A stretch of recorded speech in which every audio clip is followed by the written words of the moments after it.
So today's rant stems from a conversation that I had in my head to a coworker that I'll probably never have IRL, because these are not things that you can say to people. So I'm learning. I am the person who says the things that you're not supposed to say. Sometimes it's necessary, but sometimes it just causes more trouble because it is. Some people aren't just ready to accept what it is that you have to say or to face themselves. And so this is problematic because it's a workplace and I have to maintain my composure so as not to challenge the demons and the unhealed parts and shadows of a person who may not be ready to heal, because it can negatively affect your job. So, for reference, I personally have OCD, and I feel that I may be a little bit anal retentive. So I'm aware that at home, what people experience living with me, this person is a mirror of that. Essentially, I feel like this person is my karma. When I say karma, I mean it's like Earth's retribution. It's like Earth's way of balancing me is through mirroring something about me that other people may not find necessarily attractive, enjoyable, fun to be around. It's one of my flaws, one of my character flaws that comes with, I'm not going to say a disability, but like a disordered thinking pattern that I have, because OCD, obsessive compulsive disorder, is a disorder. By definition and by title. So I have enough self-awareness to know that my OCD is conflicting for people who I live with. But I also know that it is helpful in some ways, because I often light a fire under the ass of a person who doesn't have drive, because I'm driven by something that is hard for me to control, and it irritates me, makes me uncomfortable, and sometimes it's like detrimental to like my ability to function. So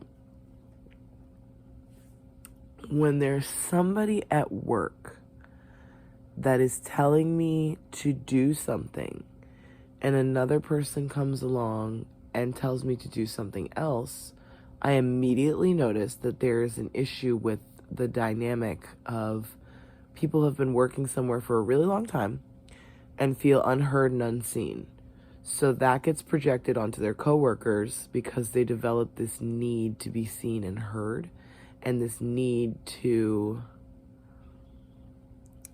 feel fulfilled in a way that they're not being fulfilled by their job. And that's the way that the system works. We all sometimes feel unnoticed by people we think, you should notice me by now. I've been working really hard. I've been trying really hard. I'm doing a great job. Like, why isn't anybody noticing this? And it can be frustrating sometimes when you feel like you have more knowledge than the people around you. And so you get into this space where you want to order and boss people around. But that stems from a trauma somewhere. This is the part where it's like, you can't have this conversation with somebody. So I'm having it with myself and the internet. Essentially, you guys are my diary. But I'm putting this out there in the universe because I know that there's somebody who can relate to this, and somehow this is going to give advice to whoever needs that advice. So there's already a power struggle issue happening at work when you have different people wanting to be in charge, different people wanting to lead other people. And I do what I'm told by whoever is in charge for the day, whoever's managing the project I'm working on, I try to follow that because it's the easiest way for me to avoid trouble. However, I do want to show my other coworkers that I have respect for them, so I try to listen to them and hold space for them. I have a lot of patience, but I do not hold patience for a part of myself that I work really hard on because I know people don't like it. So it's a part of myself that I dislike. It is a part of myself that I am working to change. So I have not acknowledged that part of myself that I want to reject. And when I see it in others, I try not to react. I think I am well aware that I have anger issues and I have temperamental issues, and there's a way you conduct yourself in a place of business that you cannot, you forget because you're friends with your coworkers and it's not a social setting.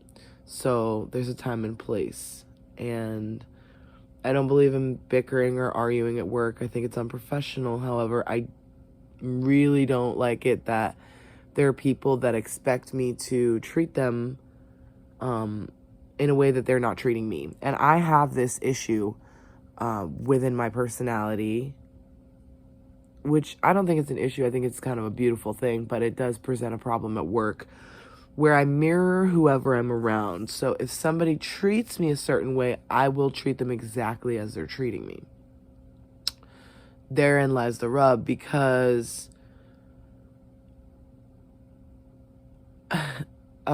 usually it's something that I do at home that is being reflected to me. Like in the workspace, OCD is so prevalent. Somebody wants me to do something and I'm not doing it exactly the way that they want me to do it, and they start telling me that I need to do it the exact way that they want me to do it. Sometimes it is a matter of safety and there's a reason behind it. Sometimes it's just a person nitpicking at me because they themselves struggle with whether it's an obsessive compulsion, needing something to be a certain way, someone being anal and just wanting something to or somebody who just genuinely needs to feel seen and heard, and that comes off as like an arrogance of like, this person is like needs to be in control. They're obsessively controlling me because they need to know that I respect them or that I hear them.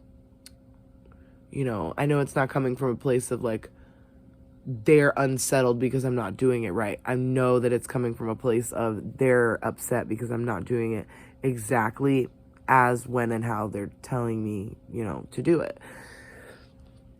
And so this is a trigger for me that I'm aware of. That being said, I can't stand it when somebody is fussy, which I use the word anal retentive because it's like throwing a temper tantrum because you're not getting your way. In relation to like trying to control a situation.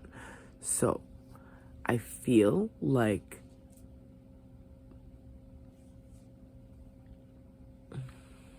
there's social cues that lead my psychoanalytic brain down this path of like trying to figure out what's going on with this person.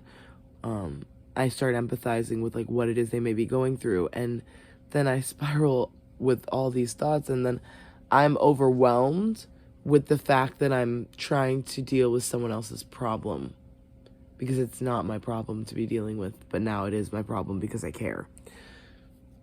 And sometimes I care too much and I need to let stuff roll off of my back, roll off my shoulders, but I just feel in relation to my purpose on earth that there is an importance to it, because maybe I'm the person who can have this conversation with the person to help them realize what it is that they're doing.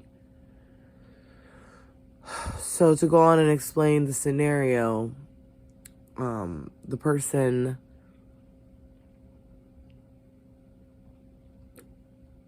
I felt was projecting onto me. From the moment that I met them, the first thing that they said to me when they tried to explain something that I obviously didn't understand, I didn't know what was going on, and they came over to explain something to me. The first thing that they said was, "Sorry, let me know if you know any of this. I don't want to be mansplaining anything to you." This indicates to me that this person has women in their life that have either, like, that's a projection. Like, either somebody has said to them, "You're mansplaining," right? And has accused them of that. And they've gotten into an argument over it or something. Or this means that this person is well self-aware of what they're doing, and that it's a pattern behavior. So, which again, like, somebody probably pointed out to them. And I'm thinking the dynamic between me and this person is that they're my elder. I'm naturally inclined to respect them, but I also know that somebody who has children may treat people younger than them at work in that same respect, because that is the dynamic that they are used to. So that projection of, "Sorry, I don't want to be mansplaining anything to you," very well could come from this person having a daughter, and maybe their daughter said something to them. Maybe their wife, maybe their ex-wife. I don't even know what their situation is, but so somebody came along and said this to them at some point in time, and it's either an insecurity of theirs, or they were trying to measure me and figure out how much they can get away with. And I was very kind, and I said, "No, you're not mansplaining. Thank you so much. I really appreciate it. I do respect being taught about something new. I'm here to learn. This job has got a lot going on, and we don't always do the same thing. I'm actually a steel worker. I'm used to, like, I don't know, hammering scaff structures together and carrying heavy weight and lifting and pushing boxes. So I don't know all of the technical terms. I don't know everything. So I want to learn as much as possible, but there's a point where some of the things that you're doing and saying are not teaching. They are just genuinely you wanting to control and know that you can control. And I am not that person who just follows what is told to me because it suits the other person. And like, I'm not a people pleaser. I once was that person, but I don't appreciate people trying to put me back into that box that I've spent a large part of my life trying to break out of. I'm my own person, and I'm a leader, and at most places I move my way up and I climb the ladder pretty quickly because I am recognized for my leadership qualities, my leadership skills. I'm actually a very difficult, hard-headed person to lead. However, at work, I have an enthusiasm and a respect for my coworkers that allows me to be led by others. And I believe that we're all teachers, as well as students. So, in humbling myself in that, just because I know I can do this thing, I still will sit there and I'll listen, and I'll let somebody explain something to me that I understand, just because I feel like it's healthy repetition. It's good to learn things in your head. But there's a point where it becomes like, this person is belittling me and acting like I don't know how I'm doing my job. This person is telling me how to do my job. And so establishing that boundary, I feel, is very important. It's not easy to do. But it's like, I don't know how or when to have this conversation that's like, "Hey, I think you're projecting your issues onto me. And I don't appreciate being treated this way or spoken to this way." Because sometimes I feel like, who am I to say that? Who am I to say that to somebody? And how have they not already heard it? But 9 times out of 10, I'm learning there are people in the community that want to say something, but they don't think that it matters. And it does matter, because it affects everyone. And if somebody would say, "Hey,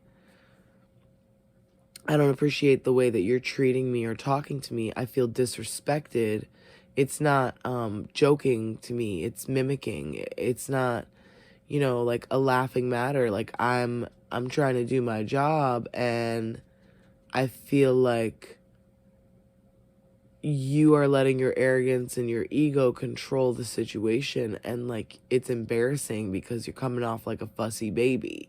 See, and this is the conversation that would come out of my mouth instead of saying what it is I really want to say deep down. And I know that that is like the confrontational part of me that's like, why can't people just get their shit together? But I have to remember that there's a time when I didn't have my shit together. So I try to hold a lot of patience and a lot of space for that. But I guess the point of what I'm trying to say is everyone is going through something. And if they're mirroring to you something that you don't like, it's important for you to reflect on what it is and what areas you can work on within yourself before bringing a conversation to somebody about what it is they need to work on, so that you can have a level-headed conversation where you can say, like, I understand what it is that you're going through and where you're coming from, because I was this version of you and I went through this, or somebody that I know has been through this and I was on the opposite receiving end of this before, and this is a cycle and a pattern that's being repeated to me in life, so it's something I obviously need to address that I haven't. And now I'm shaking. Great. So basically the point is I'm addicted to gambling. Just kidding. That's a line from a movie. Well, this video is as authentic as it gets. I guess what I'm trying to say is just be kind to people. And if you're aware that you have an issue, don't make it everybody else's problem. Like, they need to come to you and have an uncomfortable discussion that you don't want to have. Because you want to see if they're going to have it. And it's just a matter of mutual respect. Treat people the way that you want to be treated, not how others have treated you in life. Because I guarantee you, which I did test this, I did experience this, I gave the person back the energy that they were giving me, and they called me catty.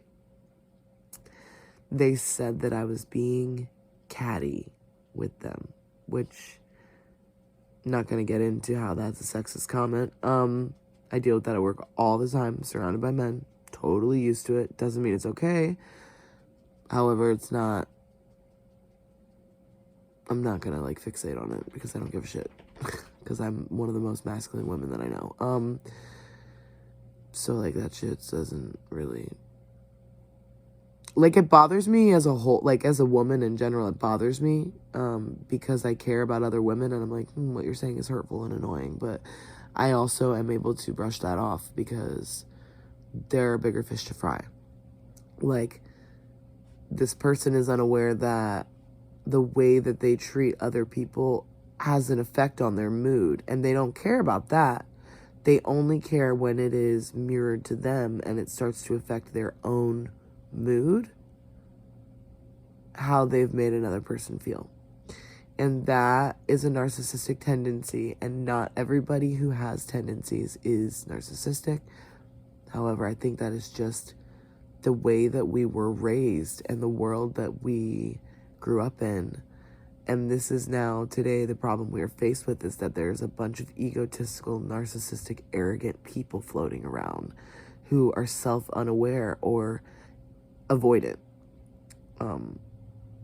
And this is where it comes into the conversation of avoidant attachment, and styles, whatever, that there's so much knowledge available on the internet today. I feel like we can self-therapize. I feel like we don't have to make it other people's problem. Like, you can figure out what's going on with you and rectify that and come forward and take accountability and apologize for it. And then you don't have to have those uncomfortable conversations, because the work that you're avoiding is basically the solution to all of your problems. And it would be a lot easier if you would just take accountability in the first place for something you're doing and saying, okay, this is a reflection of something that I'm feeling because of something else that happened. And I'm now making it this person's problem, and I shouldn't be doing that. So I'm just going to nip it in the bud and apologize to that person. And once you do that, you eliminate the threat, right? Because a lot of us feel threatened when we feel like we are being judged or analyzed by someone, or, you know, which is crazy because we're here to relate to each other. It is like the whole core of like why we're here is like connecting to others and knowing how and where we connect and learning what we can from each other in those spaces. But I think people get really lost on what the mission here is, and, you know, everybody's focusing on money and social dynamics and all these little things that in the grand scheme of things don't matter. Like, we're here to survive and experience and love and help each other out. And like, there's just so many better things we could be doing, and we could accomplish so much more if we weren't so small-minded. Like, you're upset because somebody mistreated you at home, so you come to work and you project it onto other people, and it does what for you? It minimizes that feeling. It pushes that feeling back, prolongs this like state of being, and you don't grow from it. Like, what, you're holding yourself back. It's not doing anything for you. However, if you were to come forward and be like, okay, something I've done here is wrong. Why did I do that thing? And how can I rectify the situation? You would already be on to the next thing. And everybody around you would have so much of that respect that you're wanting and that you're reaching for, because you did the work and didn't make other people have to experience the version of you that hasn't done the work. I have so much gratitude for people who have done the work within themselves so that other people don't have to suffer. And like, we learn lessons by coming face to face with people in our community. And sometimes it's a hard lesson, sometimes it's not. And I think a lot of us choose the hard way because we are our own worst critics, so you never know if what you're critiquing yourself on is real or if it's in your head. And so we need people to be our mirrors, and that's okay. But there is a gentle and delicate way to deal with these matters. There's a right way and a wrong way. I've dealt with a lot of people not being able to respect me because I'm a female in the industry and they haven't seen my face before. But a lot of them don't know the reason they haven't seen my face is because I have been working with so many different crews all over, doing so many different things since I started doing this, that I bounce around and I'm in and out of communities doing work with people. And the work that I'm doing is like not related to my job. I have an abundance overflow of money because I manifested that for myself so that I could travel and do the work that I feel I'm actually here to do, which is completely spiritually based. It's raw truth and conversation and authentic experience and shadow work and showing people the mirrors that they avoid, and talking about the things that people don't want to talk about, and being honest where most people would comfort people and lie to them, you know, and sometimes it really fucking hurts. And sometimes I lose really good connections and friends. And whether or not they choose to admit it, they grow from the experiences that we have. And it's sad because some of them grow and they never talk to me again, but I'm okay with that. And I'm grateful because the next person that they encounter won't have to experience the version of them that needed to heal because of the experiences that we had. And I think this work is meant for a lot of people. I think a lot of people are so caught up in this money grind, you know, that we forget the spiritual work. And I'm trying to bring that into all aspects of my life, whether it's work, social gatherings, you know, communal things, personal things with just myself, familial things with my family. And, you know, there are some people who will never learn and who will never grow within the era of you and them hanging out, being friends. And then some people will surprise you and cycle back around after they've learned many, many, many lessons after your encounter with them. And they'll be right where you wished they were when you met them. And sometimes it won't matter anymore. And sometimes it will mean everything. And that's the beauty of life, is that we never really know. But I feel the most important thing is to know that we're all reflections of each other, and to be kind, and to try to have patience and respond instead of reacting. And in the moment where you're ready to respond to something someone is doing to you and you're wanting to tell them about themselves, remember where you relate to them. And think about the part of yourself that needs to hear what it is you're about to say to that person. And think about how you could effectively hear it,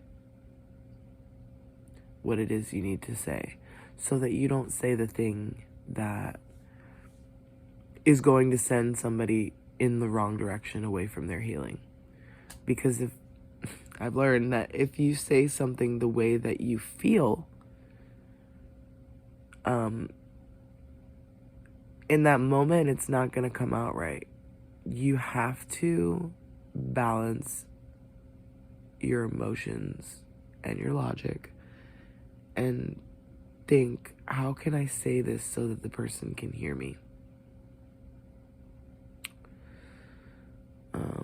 So yeah, thank you for coming to my TED Talk. This was interesting. This will probably hit YouTube. It'll probably go online.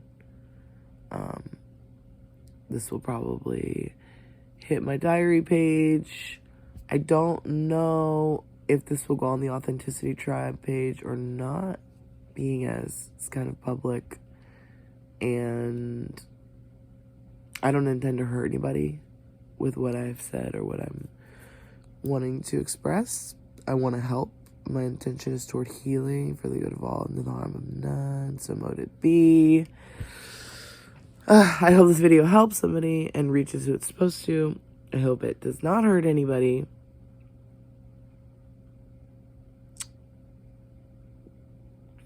I don't know where this is going to be posted or what parts will be posted because of the length of it, but I know it's important for me to speak my truth and that is a part of my purpose. So, without further ado, High Vibe Hendy signing out. Love you guys.